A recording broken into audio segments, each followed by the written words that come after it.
Vamos empezando con esta segunda mesa, la gente que se va incorporando va a decir dónde está Vicente. Bueno, la tecnología nos ha fallado nuevamente el día de hoy, pero ya tenemos esta gran mesa, esta segunda mesa de debate el día de hoy. Y vamos a empezar con este tema, estas declaraciones del presidente Andrés Manuel López Obrador estas mañanas, celebrando los programas de bienestar y da a conocer sus 3 deseos de año nuevo. Ya estamos a la vuelta de la esquina de empezar este 2022 a tan solo unos días, unas horas. El presidente López Obrador comenzó su mañanera hablando del balance de los programas de bienestar, los cuales dijo es lo que más le llena de orgullo, lo que tiene que ver más con la justicia social y lo humano. Aseguró que es orientar el presupuesto público, el dinero de todos, apoyar a la gente que más lo necesita, que esa es la esencia de su gobierno, dijo.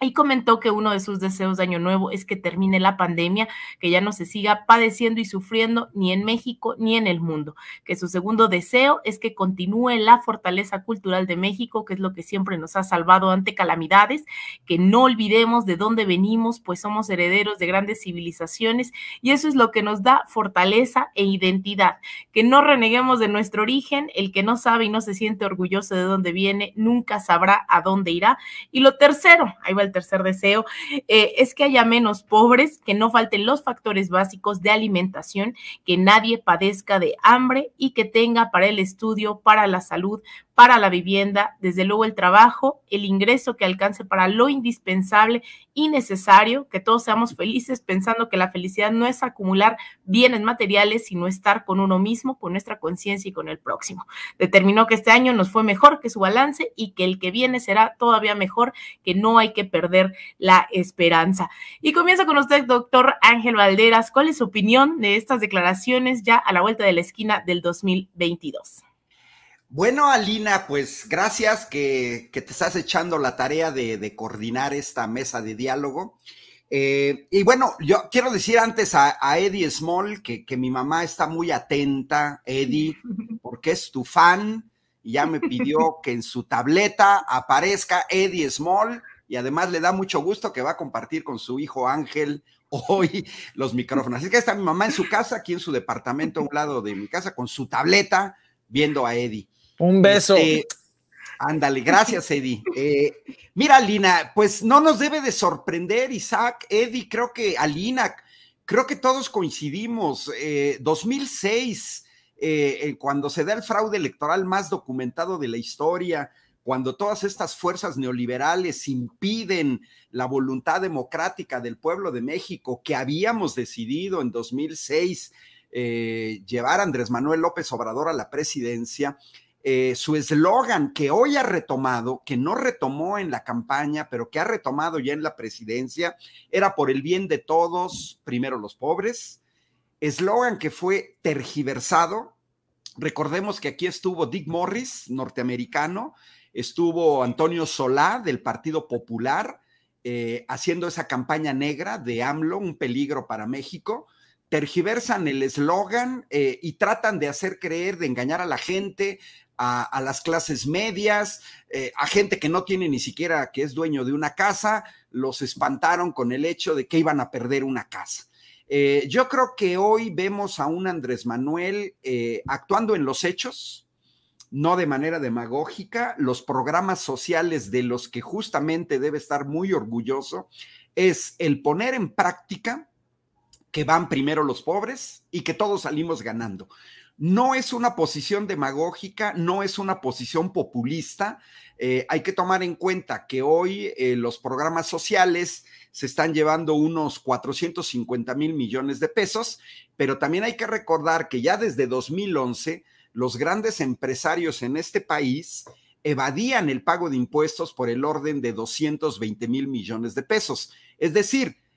simplemente el dinero que sí había, porque en 2012 las ganancias de Pemex eran del orden de 70,000 millones de dólares, es decir, 1.4 billones de pesos de ganancias, no de ingresos, sino de ganancias, ya descontados los egresos. Había dinero, teníamos una balanza petrolera comercial positiva, 20,000 millones de dólares al año. Todo ese dineral, el crecimiento de la deuda externa de 1.7 a 10 billones de pesos, a muchos mexicanos nos gustaría saber en qué se invirtieron. No hay ninguna gran obra de infraestructura en este país y apostarle a las becas, a los que somos profesores y que nos hemos dado cuenta que estas becas han servido para detener la deserción de los jóvenes de los estratos más pobres, y con esto cierro porque tampoco quiero acaparar el micrófono,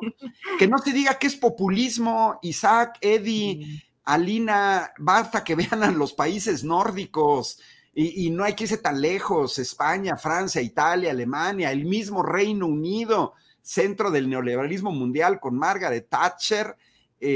tienen servicios de salud, si no gratuitos, prácticamente gratuitos, durante décadas los han tenido gratuitos, así mismo como la educación primaria, secundaria, bachillerato, en los países nórdicos la universidad, en Alemania, en Francia, con tarifas que son prácticamente equivalentes. Un alumno de ingeniería en Alemania paga menos que lo que pagan mis alumnos en el Tecnológico de Querétaro o en la Universidad Autónoma de Querétaro, pero ellos no se acusan de populismo. Yo creo que justamente, y cerrando el año, me parece que Andrés Manuel López Obrador tiene razón, debe de estar orgulloso un político que en menos de 3 años logró traducir ya en un primer peldaño sólido el ayudar a las clases más necesitadas de este país y comenzar a fortalecer el mercado interno.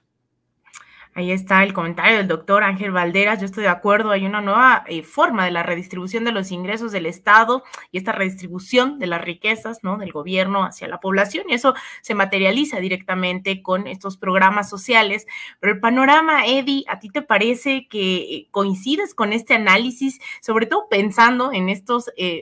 deseos de año nuevo?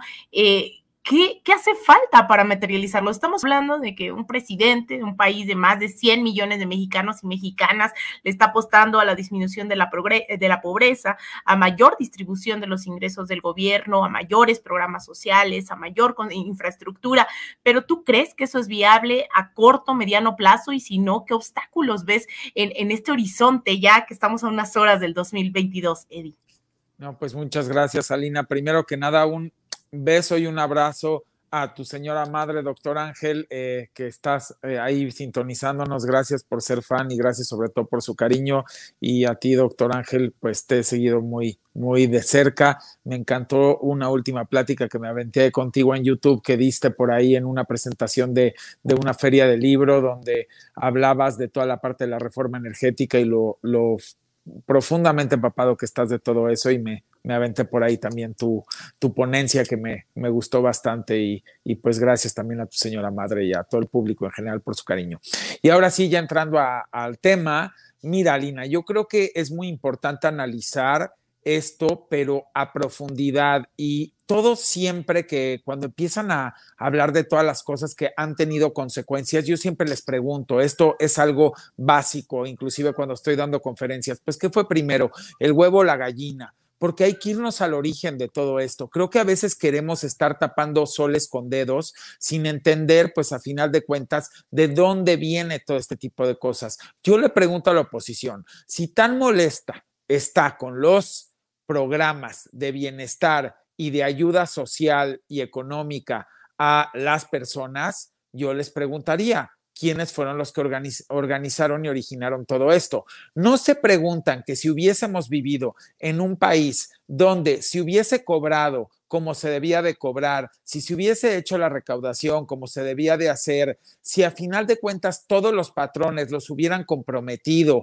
a que le dieran sus derechos y sus prestaciones a los trabajadores, que no hubiese existido el outsourcing, que esos trabajadores se hubieran podido retirar con su seguro social, con su Infonavit, con sus afores o con sus pensiones cuando estaba la ley anterior. ¿No creen que a final de cuentas no estaríamos padeciendo todo esto porque el gobierno hubiese podido desde origen invertir correctamente los recursos recaudados en infraestructura de educación, de salud, el haberle proporcionado a todo mexicano al nacer un techo digno, alimento vasto y nutritivo? y estos servicios a los que menciono, y que cuando entraran a la cadena productiva iban a tener sueldos y salarios justos con sus prestaciones, vuelvo a repetir, y con un proyecto de vida donde se retirarían dignamente a disfrutar de una pensión, de un Afore, con una casa ya de Infonavit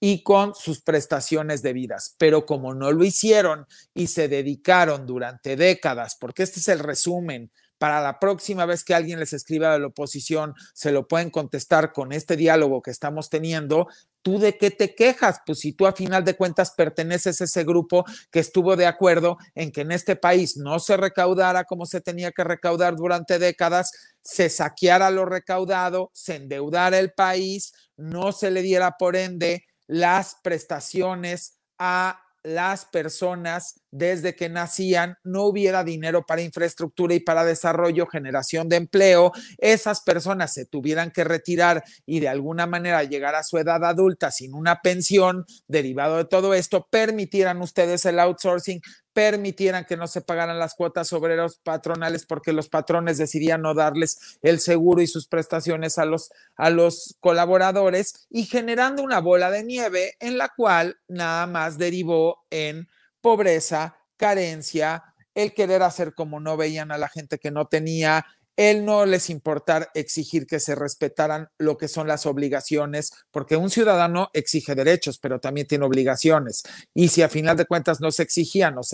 a contentillo, pues a final de cuentas eso no funciona. Y si encima se saqueaba y se endeudaba, pues aquí está el resultado de que cuando por fin llega un gobierno que quiere hacer las cosas bien, como la 4T desde el 2018, pues tiene que decir, esta es la realidad heredada. Y la realidad heredada es que heredó un país que no tuvo prestaciones en décadas la mayoría de su población, que generaron una población que a final de cuentas llegó a la edad adulta sin ningún tipo de Infonavit, ni de pensión, ni de seguro social, ni de servicio de salud, que muchas de esas personas durante décadas no recibieron servicios educativos, que no tuvieron equidad de oportunidad para desarrollarse, y hoy en día les tengo que ayudar para ver cómo salen adelante. Para mí, yo lo resumiría así, y por eso es que sí aplaudo los programas sociales, porque en un país, si Andrés Manuel López Obrador hubiera llegado el 2018 a un país con una realidad que hubiera tenido durante décadas, prestaciones, pensiones,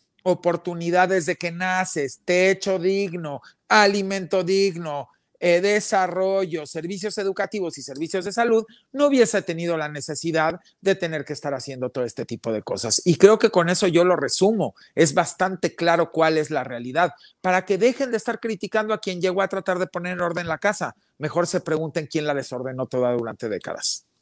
Totalmente de acuerdo, Eddie, pero preguntarles también, antes